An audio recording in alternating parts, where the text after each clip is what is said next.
Yesterday, you started your news conference by saying that there was no place for racism in Ontario.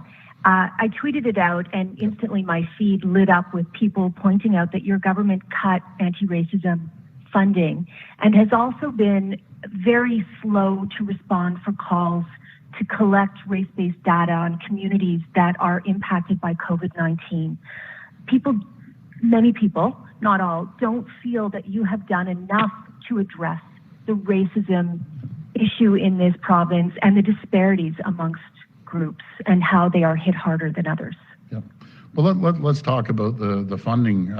First of all, we support the funding to a tune of $5 million, Cynthia, and they didn't spend $200,000 one year, so we kept it the same. We didn't cut it. They didn't use it. So, but by no means are we out there cutting it. We're actually going to enhance it, and I won't tolerate for a second any racism, no matter if it's a black community or any minority community. Never have, never will, and I'll come down hard on anyone who goes out there and talks about derogatory remarks about any community. I don't care who it is.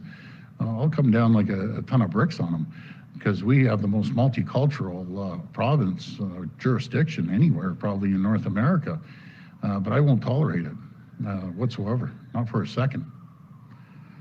Okay, and would you care to weigh in on how U.S. President Donald Trump is handling the crisis that they are facing right now?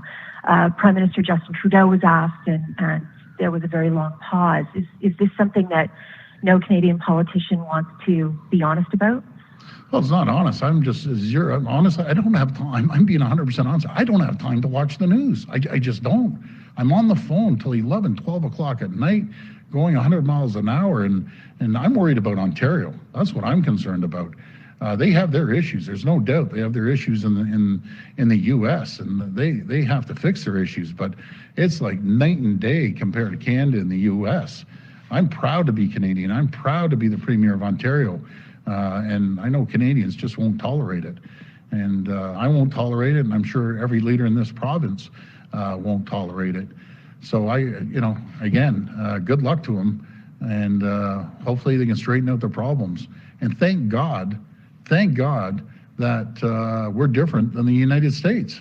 And we don't have the systemic, deep roots they have had for years. When I went down to the U.S., spent 20 years back and forth building the company down there, I said the difference between the U.S. and Canada, for the most part, we get along. We all live beside each other. We work together.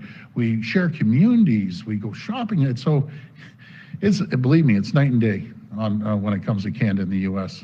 I'm proud to be Canadian. Last question.